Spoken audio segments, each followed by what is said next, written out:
दोस्तों, अगर आप बैंकिंग एस्पिरेंट हैं और आप पब्लिक सेक्टर या गवर्नमेंट अंडरटेकिंग बैंक्स में अपना करियर सेट करना चाहते हैं, अच्छी खासी डिसेंट जॉब पाना चाहते हैं, अच्छी खासी सैलरी के साथ, तो आपके लिए और एक गुड न्यूज़ है।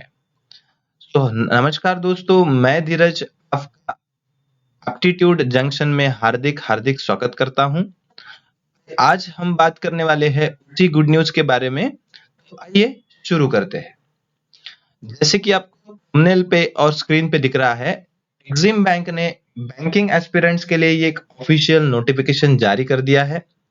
एक्सिम बैंक क्या होती है भाई दोस्तों, जिन लोगों को नहीं पता उनके लिए बता दूं कि ये एक्सिम बैंक इंपोर्ट एक्सपोर्ट का जो बिजनेस होता है, उस बिजनेस के लिए फाइनेंसिंग का काम करते हैं और ये कंप्लीटली अंडर गवर्नमेंट अंडरटेकिंग्स होती है। गवर्नमेंट ऑफ इंडिया 100% इसमें स्टेक्स होते हैं। तो इसी बैंक ने ऑफिशियल नोटिफिकेशन जारी करके आपके लिए और एक अपॉर्चुनिटी क्रिएट की है। तो देखते हैं क्या इस नोटिफिकेशन में है और कौन एलिजिबल है और क्या चीजों का हमने ध्यान रखना चाहिए। तो ये शुरू करते हैं। तो सबसे पहला पॉइंट जो है गाइस यहाँ पे दोस्तों दिख रहा है, वो है डेट्स का। डेट्स मतलब कौन सी डेट के लिए एग्जाम एप्लीकेशन स्टार्ट होने वाले हैं और आपको लास्ट डेट क्या है। तो 25 तारीख से ये एप्लीकेशन स्टार्ट हो चुके हैं। लास्ट डेट पेमेंट की जो रहेगी वो 14 को रहेगी, मतलब मार्च महीने में। एप्लीकेशंस का जो डेट है, मतलब last date of the submission of application and payments का सेम ही डेट है। टेंटेटिव एग्जामिनेशन की जो डेट होगी गाइस, या स्टार मार्क लगाए। टेंटेटिव का मतलब आजकल तो ऑन टाइम ही हो रही है, बट वो स्टार मार्क इसलिए लगाते हैं कि कोई भी अनसर्कमस्टांसेस रहे तो उसमें शेड्यूल में चेंज हो सकता है। तो अप्रैल उसकी टेंटेटिव डेट है गाइस। ओके, अप्रैल टेंटेटिव डेट है। अब आगे देखते हैं हम, ये दो डेट आप नोट कर दीजिए। आप जल्द से जल्द जो भी एलिजिबल कैंडिडेट्स हैं वो अपना एप्लीकेशन फॉरवर्ड कर दें। आगे हम बात करेंगे कि क्या क्या एलिजिबिलिटी क्राइटेरिया। पहली बात तो ये कौन से पोस्ट के लिए रिक्रूटमेंट है, तो ये है मैनेजमेंट ट्रेनी। मैनेजमेंट ट्रेनी मतलब होता है ऑफिसर लेवल का जॉब, बहुत अच्छी खासी पोजीशन होगी। और नंबर ऑफ वैकेंसीज की बात करते हैं। नंबर ऑफ वैकेंसीज कितनी है, तो अब ओवरऑल वैकेंसीज की मैं बात करूं तो यहाँ पे 25 वैकेंसीज है।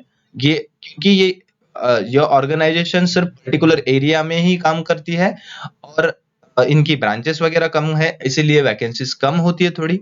लेकिन जॉब प्रोफाइल की अगर बात करें तो बहुत अच्छा होता है। देखो कैटेगरी वाइज भी दिया है।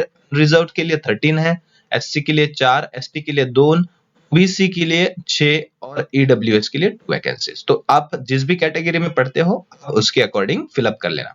मैं यहाँ पे नोट कर दूं गाइस, ओबीसी वाले नॉन क्रिमिलियर ही होना चाहिए। नॉन क्रिमिलियर आपके पास सर्टिफिकेट होना चाहिए, तभी आप एलिजिबल हो। चलो आगे बात करेंगे और क्या चीजें जो जो इंपॉर्टेंट पॉइंट्स है उसी पे मैं इस पे आपका ध्यान खींचना चाहूंगा गाइस। ओके, एलिजिबिलिटी देखेंगे क्या है।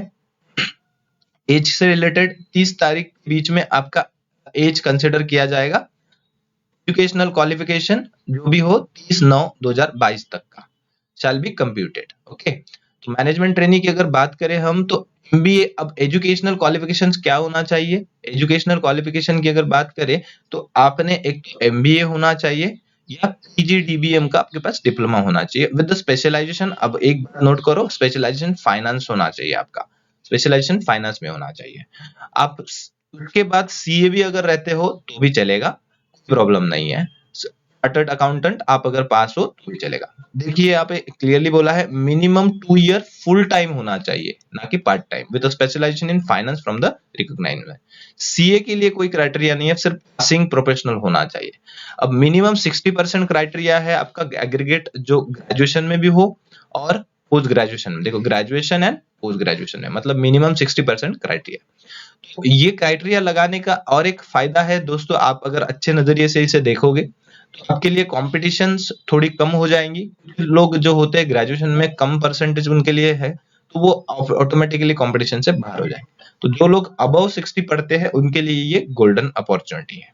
ठीक है, उसके बाद देखो शुड पोजेस मिनिमम 60% मार्क जैसे कि बोला गया है। ओके, चलते जो इंपॉर्टेंट पॉइंट्स है उसी पे हम। एज प्रोफाइल आपका दिया है आपकी एज क्या होनी चाहिए एज ऑन 30 सितंबर 2022, including the age of relaxation. तो क्या है रिलैक्सेशन, देखो 28 ईयर्स है और ये 25 साल है और 30 साल, मतलब इंक्लूडिंग बाकी मैक्सिमम एज जो है SC ST जो PWD है उनके लिए सिर्फ है, तो मतलब नॉन क्रिमिलियर वगैरह जो भी है उनके लिए मैक्सिमम इंक्लूडिंग रिलैक्सेशन मतलब फाइनल जो है आपका 28 साल का है। और अनरिजर्व्ड और फैट जो PW मतलब फिजिकली हैंडीकैप्ड होते हैं उनके लिए 35 रिजर्व्स के लिए, SC ST के लिए 40 है और OBC के लिए 38 ईयर्स का है। ओके, तो उसके बाद जो नेक्स्ट पॉइंट है गाइस वो है बहुत ही इंपॉर्टेंट, जो है सैलरी। ये आपको पहले स्टाइपेंड मिलेगा, डेपुटेशन आपके जो पहला जो ट्रेनिंग पीरियड होगा उस पे आपको 55,000 अराउंड सैलरी मिलेगी, और उसके बाद आपका देखो 17 लाख पर एनम का आपको अप्रोक्सीमेटली आपको डेप्यूटी मैनेजर का रेमुनरेशन मिलेगा। ओके, ये बाकी आप थोड़े से डिटेल में खुद पढ़ लेना पॉइंट्स, क्योंकि वीडियो ये लेंथ बड़ी हो जाएगी। देखो यहाँ पे क्या दिया है, क्रिमिलियर होना चाहिए। अगर जो क्रिमिलियर जिनके पास अंडर नॉन क्रिमिलियर होना चाहिए, अगर नॉन क्रिमिलियर नहीं है आप, ये क्रिमिलियर के अंदर जो बच्चे आते हैं, जो स्टूडेंट्स आते हैं उनको रिजर्व कैटेगरी में डाला जाएगा, जो क्रिमिलियर के अंदर आते हैं। अब आपके पास नॉन क्रिमिलियर का सर्टिफिकेट जरूर होना चाहिए। ओके, चलो आगे बढ़ते हैं। अब एप्लीकेशन फीस की बात करें हम तो देखो नॉन रिफंडेबल है 600 rupees for general and OBC, okay, and 1000 rupees for SC ST PWG and females. Okay, तो ये पॉइंट आप देख लेना।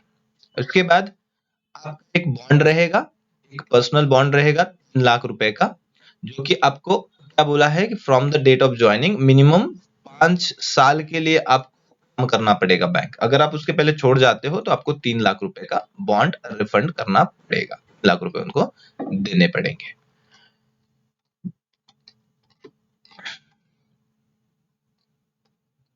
हाँ, तो ये और एक क्रुशियल पॉइंट गाइस, आगे हम देखते थे स्ट्रक्चर ऑफ एग्जामिनेशन, मतलब एग्जाम का स्ट्रक्चर कैसा होगा। रिक्रूटमेंट तो हो ही जाएगा, लेकिन कैसे, तो एग्जाम के जरिए। तो एग्जाम कैसी होगी, एक ही एग्जाम है, आप देख लीजिए।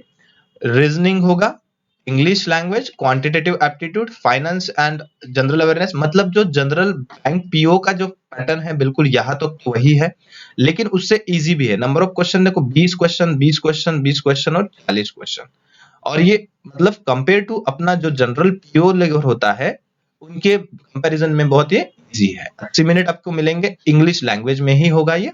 ओके, डिस्क्रिप्टिव एक पेपर रहेगा, उसमें एक ऐसे लिखना पड़ेगा, लेटर राइटिंग लिखना पड़ेगा, एक 25 मार्क्स का, और उसके लिए आपको 35 मार्क्स देंगे। और यहाँ पे बोला है पेपर पे होगा on English. Okay, descriptive paper English पे होगा। डिस्क्रिप्टिव पेपर जो होगा प्रोफेशनल नॉलेज का, और एक पेपर होगा क्वेश्चन 1 क्वेश्चन 2 और क्वेश्चन 3, 3 क्वेश्चन होंगे 15-15 और 20 मार्क के लिए, ऐसा टोटल 200 मार्क्स का पेपर होगा, और आपके नंबर ऑफ क्वेश्चन होंगे 105, और आपको 150 टोटल मिनट्स मिलेंगे। तो ये पैटर्न आपको पहले से ही पता होना चाहिए। देखो आपको क्या बोला है कि जो ऑप्शंस मिलेंगे उसमें 1/4 जो मार्क्स होंगे वो नेगेटिव भी होगा, तो आप उस पे पेनल्टी मतलब नेगेटिव मार्क्स होंगे, आपके मार्क्स डिडक्ट हो जाएंगे। तो इस पॉइंट पे भी आप जरा गौर करिए।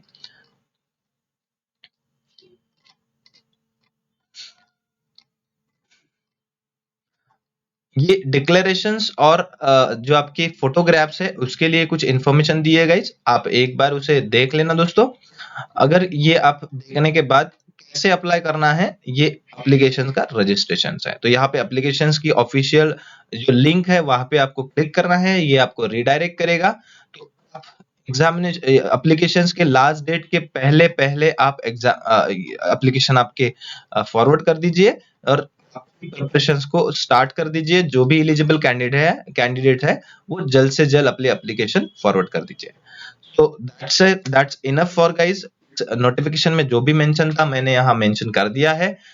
अगर आपको ये इन्फॉर्मेशन यूजफुल लगती है तो आप हमारे चैनल को सब्सक्राइब करिए, आपके दोस्तों के साथ शेयर भी कर सकते हैं, और अगर पसंद आया वीडियो तो लाइक करना ना भूलिए, और एक नोटिफिकेशन का बेल सिंबल होता है उस पे भी प्रेस करिए, ताकि आगे आने वाले अपडेट्स आपको रेगुलर बेसिस पे मिलते रहे।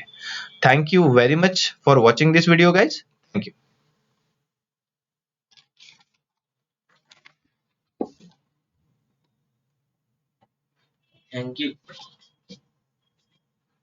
रेकॉर्ड झालं का?